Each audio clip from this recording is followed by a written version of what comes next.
is Dave Barber. I'm with Capital Television, and today we come to you from the third floor of the Rhode Island State House. In these 5-minute segments, we visit with members of the General Assembly and discuss some of the things they've been working on and how it might impact you and our state. It gives me a great deal of pleasure to welcome a gentleman back who we've talked to many times, the Honorable State Representative Mike Chippendale. Representative, it's good to see you. It's good to see you as well, David, as always.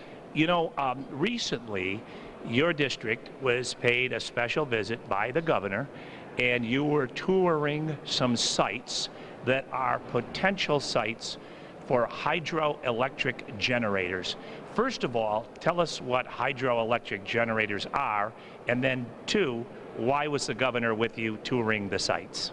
Sure. Well, the town of Gloucester and the village of Chepachet, which is right in the center of Gloucester, the Main Street area, in its history has used hydroelectric power back before power would be run up to the town, because they only had 60 residents and the power company figured we're not going to run all that line up there for 60 people. So they used the 50-plus dams they have to generate electricity. They even lit the entire Main Street with one dam. So this is something that is in the history of the town. There's a great group, a robust group of people in town who are working, the Glocester Resource Commission, to bring back some of these dams to help offset some of the charges of electricity for lighting the streets and lighting public buildings. So what they've done is, in the process of trying to get these dams back online, they've run into some federal snags and some other regulatory issues. But the governor was especially interested because he introduced a bill recently that has to do with hydroelectric power. So taking the opportunity to speak with the governor about that, he expressed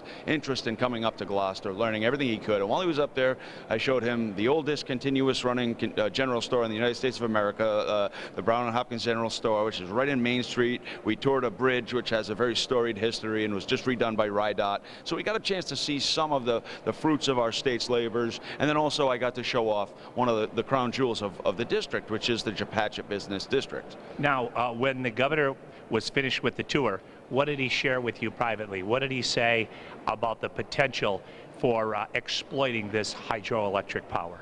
He was really impressed, Dave. I got to say that everything we presented to the governor was met with open arms, and his interpretation of what we were trying to do was that we are absolutely on the right track. We're really working to get the right things done and to get renewable energy sources without the controversy of, say, wind turbines and things of that nature, just by harnessing power that already exists. And that's the water wheel.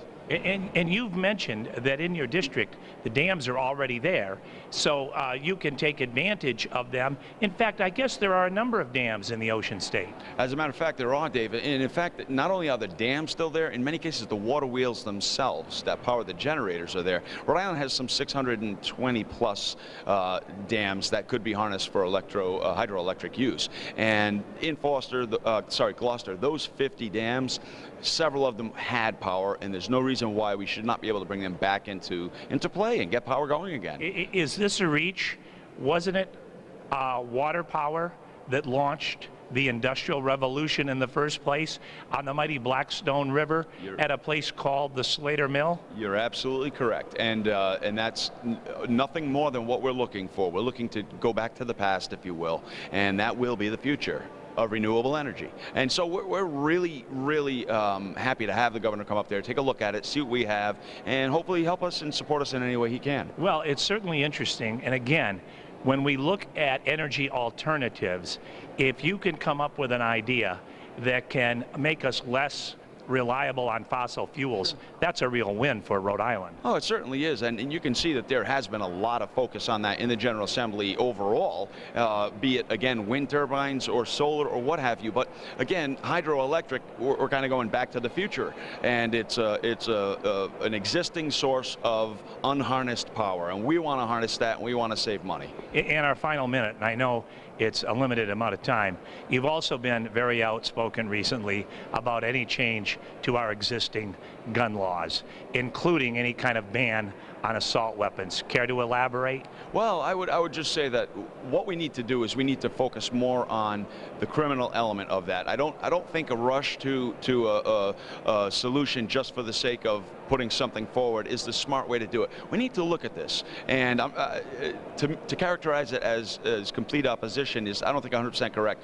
I believe we do some things right. I do believe we have a very good, solid system in place. Do we need to tweak it? Perhaps we do. How about expanded background checks? I have no problems with that whatsoever. As a matter of fact, we have some of the most stringent background check requirements in the country.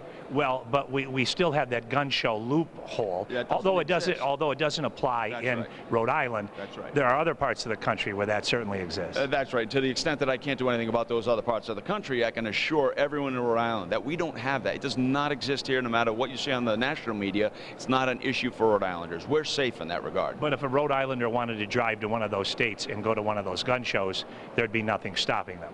Well, technically, no, there would be nothing stopping them in that state, but to transfer that to ownership to them in Rhode Island, that would have to go through our process that we have in Rhode Island. Well, listen, I think this hydroelectric generation of power thing that you're working on really seems exciting.